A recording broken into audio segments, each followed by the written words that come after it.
ito. So sa totoo ba, nasundan nyo na hindi mo nakakasuhan dahil isasabay ninyo yung isang namatay? Hindi.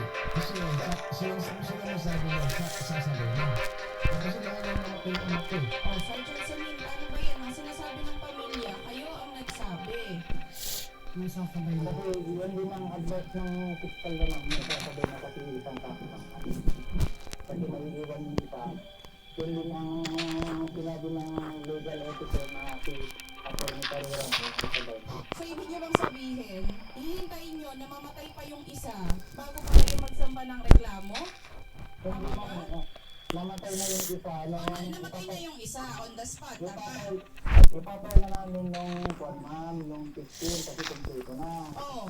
Kumpleto na yung mga CCTV na kasi dumating yung na-extract digit 15. Hindi na ng hapon ng 14. So 15 ipapay na sana. Tapos kinabukasan nakatay po yung isa. September 9, ay September 14 ma'am, 9:10 PM ng gabi, namatay din yung isa. Kaya nag-refer din kami sa piskalya, sa mga legal officer namin, kung anong magandang gawin. O sir, September 14 pa namatay yung pangalawang biktima, tama po? Yes ma'am. Oo, September 14 na namatay. So bakit wala pa rin pong nagsasampang kaso hanggang ngayon? Profiling na po yun ma'am, profiling na po. Kasi kailangan pa namin makipag-coordinate sa grupo ma'am para Saan po kayo makikipag-coordinate, sir? makipag-coordinate sa grupo ma'am kasi ginawa yung report dun sa sa pinagmat yung naiwang pintura dun sa motor saka dun sa ma'am sa Sir, pumakalang na po, Master Sergeant Celine. I think yung CCTV footage, because nakita ko din po yung mismong CCTV footage, that's more than enough evidence para mapakita po na meron pong negligence itong driver po ng Montero Sport. Napakabilis po ng pagmamaneho nun, sir. Kung nakita niyo po yung mismong CCTV footage na pinakita sa amin ngayon ng pamilya, I think more than 100 kph ang takbo niyan. Napakabilis ng takbo niya, sir. yes ma'am.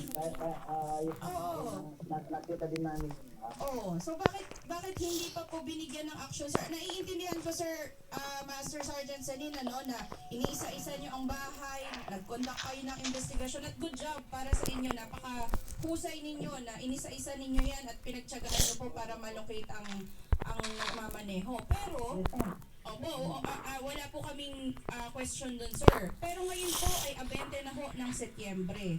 Pinauwi ninyo ang pamilya ng biktima, nag-aantay sila ng update, naghihintay sila kung sino po ang pwede nilang kasuhan. Ni isa, wala daw pong nag-update sa kanila. Ma'am, nakuha namin yung affidavit na mga yan, ma'am. Alam na nila kung sinong driver. Saka Sige, sir, kayo yung kausapin niyo po. alam na nila kung sino yung nagabangga. Hello. Sir, di ba tinanong ko, nung kapon, tinanong ko na ate ko kung ano nang update sa kaso. Sabi niyo kapon sa ate ko, sandali kasi may ginagawa ko. Yun lang, sandali may ginagawa ko, sabi niyo sa amin kapon. Si Sir Biay nagpunta dyan. Yun ang sabi kasi ni Sir Biay. Ayusin mabuti yung ipapile na. Kasi gusto rin namin kung anong Mabuti. po. Tama naman po. Ang sabi ni Sir Biay, bago niyo i-file yan, di ba, loko niya naman si Sir Biay. Ang sabi ni Sir Biay, ayusin niyo mabuti yung kaso bago niyo Tama i-file. naman, sir, kasi pamilya siya nung opo, dapat po ayusin talaga ng pag-iimbestiga. Pero ang katanungan po natin dito, Sergeant, bakit wala hong timely na pag-update sa pamilya knowing na ito po ay nangyari noong 9 pa po at large, siguro at that time, kung sino po. Okay, sige Sir Leo, ano po masasabi? Puno kami ng yung Teka, Sasaksihan. sige sir, sinurrender yung sasakyan. Pero ang nag-surrender po, hindi po yung may-ari kasi wala dito po yung may-ari. Sir, Nasa Andrewita po. Yung anak niya yung nag-surrender po. Sergeant, by the fact na isinurrender po yung sasakyan, hindi naman lang po ba tinanong yung nag-surrender kung sino man po yung nag-surrender na yan? Sino po ang nagmamaneho? Ma'am, ang sabi niya, i-surrender ko yung sasakyan, involved kasi sasakyan ng papa ko. Pero sabi niya, ma'am, consult ko muna yung lawyer ko pagdating sa tinatanong niyo, sabi niya, ma'am. Oh, pero hindi niyo ba tinanong, sir? Tinanong namin niya, pero sabi niya, sa ngayon, di mo na ako makapagsasabi. Consult ko muna yung lawyer ko. Sir, after nun, hindi ba kayo nag-imbestiga? Nag-investigo kami, ma'am.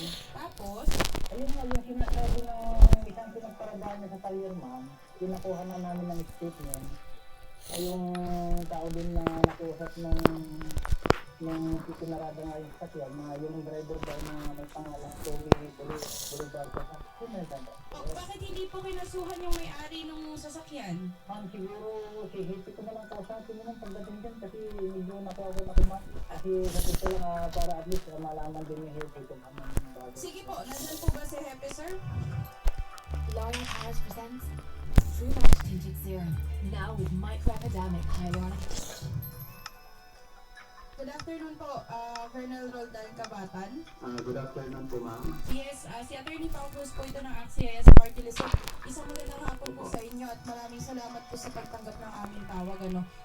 Sir, lilinawin ko lang yung mga naikwento ng inyong sargento na si Sergeant Celine. Kasi by what he stated and kung ano po yung naisabi sa amin ng pamilya, there appears to be lapses doon sa pag-iimbestiga po ng kasong ito.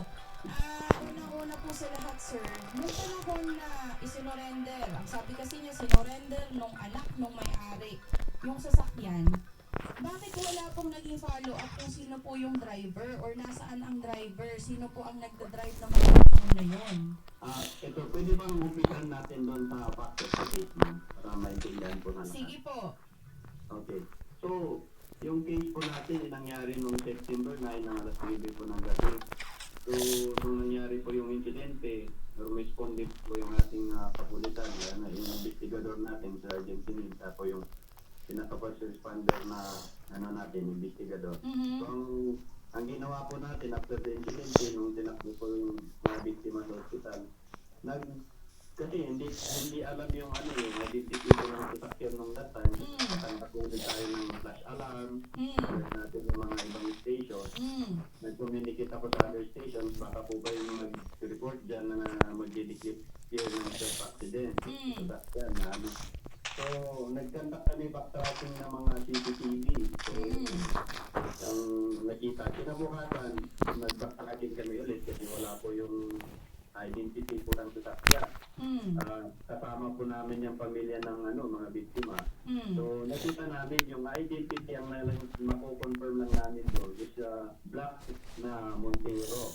But without plate number po yung nakita namin doon. So, hinahanap pa namin yung ibang CCTV na makukuhanan.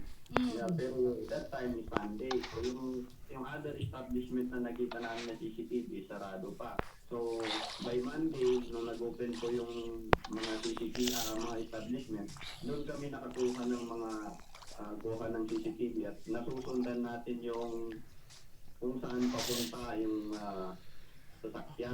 Okay, Colonel, so let me cut you short. So in short, nag-conduct kayo ng investigation, nag-check kayo, again sinabi ni Sergeant Senin kanina, nagbahay-bahay kayo, nag-check kayo ng CCTV.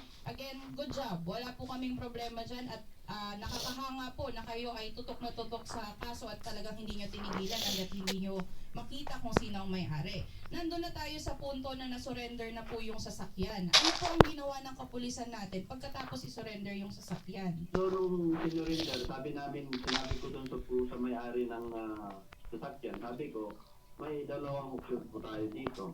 Either isurrender nyo to voluntary yung sasakyan or magpapala ko ng search warrant para ma-under custody namin itong sasakyan. So, meaning sinurinder po sa ating stasyon yung sasakyan. Tinanong namin, nagtanong kami ng investigation. During that time, sino ba yung nagda-drive ng sasakyan? So, inamin po ng anak ng may-ari na yung boyfriend niya, yung si... Boyfriend naman po pala. Sir, Opo. Colonel, sorry this fact, yung sinabi niyo po na boyfriend, hindi yan sinabi ni Sergeant Senin kanina habang tinatanong namin. Kasi ang sinabi niya sa amin, yung nag-surrender daw, hindi daw po sinabi kung sino yung magdadrive dahil magpo-consult pa sa lawyer, di ba? So, doon pa lang sir, may inconsistency yung sinasabi ninyo sa amin ngayon, which I am very thankful sir at kayo ay nililinaw niyo yan sa amin, compared doon sa sinabi po ng investigador ninyo. Hindi lang siguro ma'am na naklaro yung yung pagsabi sa statement ma'am kasi natikinig din naman po ako. Yes, Colonel. Ah, At yun ayun po. po yung medyo hindi po maayos because yung pamilya po ng biktima, sir, dalawa po ang namatay sa kanila. Kung dito po sa amin, ganyan na po makipag-usap ang investigador at iba-iba po ang nasasabi. What more po sa pamilya ng biktima? Naiintindihan niyo po ba yung punto namin, Colonel? Hindi po namin minamali kung ano po yung investigasyon.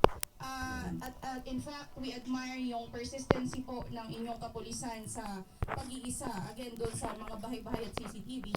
Pero sana naman lang po, sir, magkaroon ng sense of urgency at pagiging precise sa kung ano po yung sinasabi sa ating mga pamilya. Lalong-lalo na po, sir, kabuanan po ng anak ni Sir Leo nung namatay siya. Hindi po ba? Tama naman po yun. Alam po namin yun ma'am. Kasi so itong kasi yung pag-upload ng ating mga ebidensya, yung mga affidavit, kailangan natin i-convince yung mga witness natin. First time, magkaroon ng matibay na ebidensya at tatayo sa korte. Although alam natin, identify po natin yung suspect ma'am kung sino nagdadrive. Pero yung collaboration ng CCTV, Which is lahat meron ng po. mga witness natin, na kailangan natin gawan ng maayos na affidavit na parang yung sinasabi ko ma'am, magkaroon tayo ng matibay na kaso pagdating sa korte. As of now ma'am, complete kami ng yung affidavit at may inantay lang kami na isa na mag-execute ng kanyang sinangkuhan sa especially ito yung pinaka-importante na isa sa lahat yung Colonel, sorry po to cut you short again. Kompleto na po ba lahat ng salaysay na hinihintay ninyo? Opo ma'am, at ready for filing na kami bukas. Okay. Ready for filing na bukas, sir, ha? Colonel, we have your word na ready for filing na po yan tomorrow. Okay. Number 2, Colonel, lasing po ba, nakainom, o may tinake po ba na kahit ano itong driver at the time of the incident? Yun ang hindi natin makuha ma'am kasi hindi naman natin na-under custody yung ating yung driver po ng sasakyan. Nasaan na po itong si Tommy Fernandez, sir? Alam namin, monitoring namin, nandito lang sa either San Fabian or Mangaldan. Sir, yung may-ari po ng sasakyan, nakasuhan niya po ba? Yung driver po, andito lang po. Pero yung may-ari ng sasakyan is nasa abroad na po kasi doon na siya nagre-reside. Okay. Number 3, sir, na question, Colonel. Bakit hindi po na-update timely yung pamilya po ng biktima? Yun ang unang concern kasi ni Sir Leo. Pero yung atin doon sa updating, alam naman nila yung mga action na na nabibigay namin. Yun ako ma'am, my intention is to find the case before ako mag-full update sa kanila. Okay. Sir, kausapin kayo ni Sir Leo, ha? Kasi Sir Leo, kanina pa natin sinasabi, no, na hindi kayo na-update timely, pero ang process ng police ay ina-update kayo. Kayo po mag-explain, sir, kasi kayo nakaranas. No, sir. Opo. Ganun po. Mga naman kung dumadating na update po sa amin. Ay, doon kami yung nagtatanong, tumatawag kung ano na po yung balita dun sa kaso ng anak ko sa kansa ng mga ko. Kung hindi kami tatawag, hindi kami nagpapalitaan. Sorry. Sir, kung gano'n na po yung parang naging dating sa patintan na po doon, sir, kung Kasi masakit din sa akin kasi hindi ko masabi yung hiningan ako kasi gusto ko talaga is yung driver at makasuhan. Kasi yung buhay yung kinuha niya eh. So, sa amin, masakit sa amin yan kasi kahit isang taon na lang, picture na sila eh. Kaya, masakit sa akin. Kaya kasi siyempre kami, nag-aantay kami sa online na hindi ko masabi kung kailan yung living. Kasi ang gusto ko talaga is makulong. So, Lieutenant Colonel Kabataan, yun lamang po ang aming kahilingan sana, no, na mapagsabihan po, it's either ma-retrain ninyo, sir, mapagsabihan, hindi po namin alam kung paano ang inyong magiging aksyon, na hindi rin nakarehistro? Na-impound na po ba yung sasakyan, sir? andito po sa station ma'am, yung Okay. sinurrender, hindi po man na-release yan. Sige, sir, baka maaari din po na ma-coordinate natin with LTO nang matanggalan din ng lisensya itong si Tommy Fernandez kasi hindi pala rehistrado yung sasakyan na minamaneho niya. napakarami po niyang violations din, traffic violations, ano. So baka maaari po matulungan niyo din kami doon, Colonel Kabatan. Opo, gawin po namin yung lahat ng aming makakaya kung ano po yung Apel. Shit. Di ba, sir, sana man lang magkaroon po nung explanation, anong papel yung hinihintay natin, sino po yung hindi pa natin nakakausap, para po naiintindihan din po ng ating mga pamilya kung sino po yung mga biktima, kung bakit nagtatagal po sa pagpa-file ng kaso. Okay? Opo, mama po. Okay. So, yun.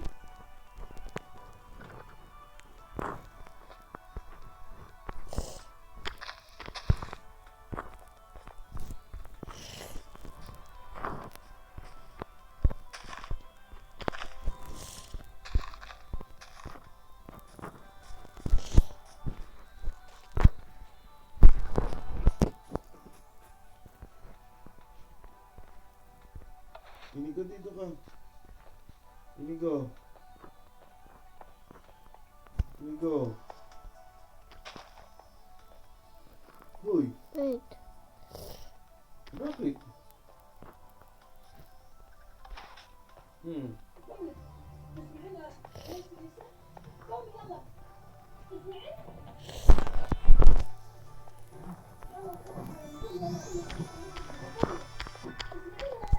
Nag-charge kasi ako. Charge ka ba? Mm. Ba't ka nalobat? Kasi nakita ko na 2% na lang.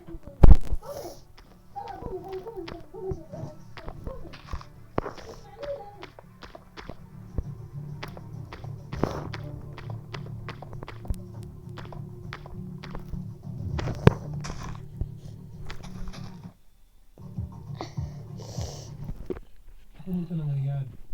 4 months po siya sa 90. Okay. Pauwi na po natin to. Si Ma'am Rowena. Yes, sir. For repatriation naman po talaga siya, sir. Good. Good. So gusto ko po by... Then, sir Rafi, inform lang din po namin kayo na sinasabi po ng kapatid, I'm sorry po, sir Han, gusto ko lang po paliwanag sa side po namin. Sabi po ng kapatid, sir, na-receive po nila yung video, September pa po. Pero nakipag-cooperate po sa amin nakipag-coordinate po sa amin yung kamag-anak last August 2 lang po. August, nung Tuesday lang, I mean. And then same day po, meron po ako nakausap, which is yun yung husband niya. Okay. Okay, and then in-inform ko po yung husband niya that we already taken action. And then nakapag-cooperate na din naman yung employer niya kung ano naman po yung hinihingi namin as agency. Okay. So, Okay. and then after nun, on the same day, kinausap ko din po yung kapatid niya, which is nasa Saudi Arabia din, named Edna, Okay. Good. para i-inform din about doon sa situations. And I don't know na meron pa pala siyang kapatid. Kasi sir, I'm sorry, ang dami ko pala nilang magkakapatid, which is 5 na po ata ang nakakausap ko po, and then siya lang ata yung hindi ko na-inform. Hindi ko naman alam na wala silang communication bawat isa. Eh kasi po napunta sa amin at pinakita po kami ng video, eh sino ba naman po hindi magagalit at hindi init ang ulo, eh inapi yung kababayan natin doon, kinakawawa, eh tinatawag natin silang mga bayani, at pagkatapos pabayanan natin sila na mayroong mga tao doon kung nasan sila at pinabuso. Yung ibang relatives niya na nakakausap namin sa agency, bakit hindi man lang in-inform yung other relative para hindi naman sila nag-alala. Pero siya po makakauwi na in the next few days. Waiting na lang po kami, sir, na dalhin po siya ng employer niya sa office namin sa Riyadh, sa Tariq Al-Musharraf, and after that, we will process po the repatriation po immediately na. Waiting na lang kayo na dalhin siya ng kanyang employer sa inyo pong Counterpart office. Counterpart office. Waiting. You will negotiate kay employer. Okay, waiting. Since August nyo pa natanggap yung sumbong, hanggang ngayon, waiting pa rin kayo sa amo Sir, na idadalhin yung worker dyan sa inyo, sa counterpart ninyo sa Riyadh. Tuesday lang po namin natanggap ang complaint. Same Okay. day po, nakipag-negotiate naman po si employer na kung ano yung kagustuhan namin, ibigay niya naman po sa Okay nga ma'am, o Tuesday nyo natanggap. O Friday na ngayon, gusto ko po ngayong araw na mismo, sunduin na po. Ngayon, huwag na po magbukas to. Ngayong araw po, kasi nakita ko naman po kung paano pinagmalupitan yung kababayan natin eh. dinuduro-duro ng kahoy tapos sasambunutan. Ngayon na po, hindi ako papayag na Alam ko naman dapat ito talaga ngayon na ay takbuhin doon. Yun na lang po kasi malayo ho itong Taif at tatakbuhin na ho natin. Ay, We salamat. will compel the Saudi agency to present her sa ating OWA Riyadh OWA at malamang makakasuhan niya. ay salamat. Oo nga po, kasi kung patatagalin po natin si Arnel, Kasi hindi mo pwede may lipat-lipat. ilang oras o araw na siya saktan-saktan.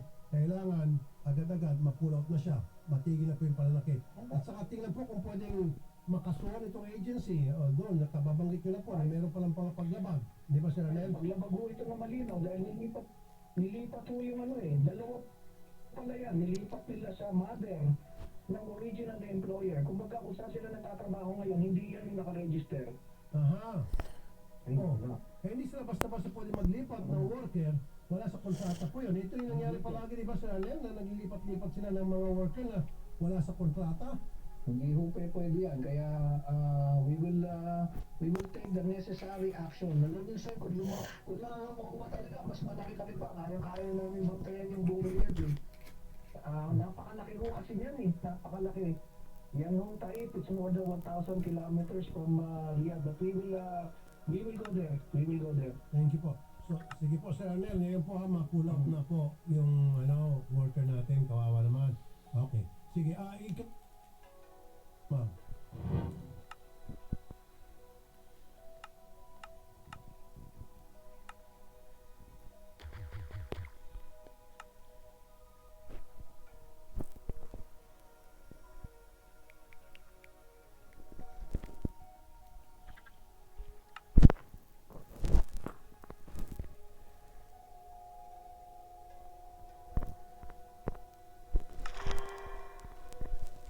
Hello. Wish you had a little extra cash Ano to ba si spend? Inigo?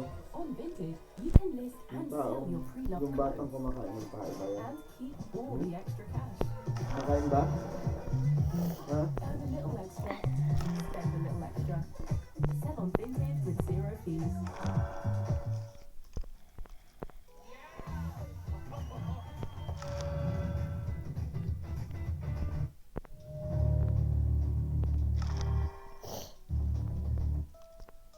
Po. Naka-aksidente po ako, sir. Pero na-settle ko na po. Ah, Na-dismiss ayun. na po. Idol Rafi noong June 6 at nasunog po noong August 16. Bakit? Sir Nicaret? Okay. Yung sasakyan ni Sir Eleanor ay inimpound. Kailangan po nag-exercise ng ordinary diligence man lang. Yung police po para pangalagaan yung gamit niya. Sigador, ang sabi ko nung naka-duty, sa wire daw po ng Meralco nag-spark daw po. Sa highway lang po nila nilagay, sir. Hindi po sa loob ng impounding. Yung una po, pinagnakawan po sa Rapi. Tapos ang sabi ng police, marami daw po talagang magnanakaw dun sa may iskinita. Attorney Garrett? Senator, magandang hapon po. Okay. Yung sasakyan ni Sir Eleanor ay inimpound ng mga pulis dahil nga ng aksidente, pero hindi sa loob o sa compound ng police station, kundi doon sa kalsada, sa tabi. Yes, sir. And habang hawak-hawak ng mga pulis, nasa custody ng mga pulis yung sasakyan niya, nasunog. May pananagutan ba yung mga pulis? Meron po, Senator, kasi nature po yan is parang it's a deposit, no? Iniwan po ng isang tao yung kanyang property sa pangangalaga ng another person, which in this case is the PNP. Kailangan po nag-exercise ng ordinary diligence man lang.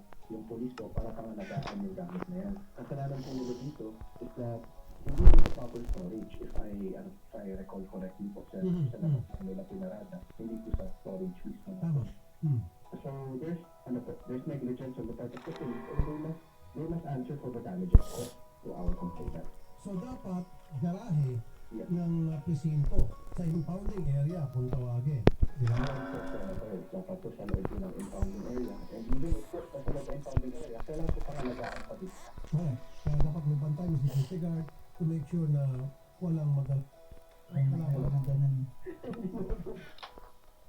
Tama. paano kung nakalagay impound at your own risk? Walang maganon. Kasi ba? Wala naman, sir. Wala na ganun. Hindi po sila pang parking. Hindi sila parking na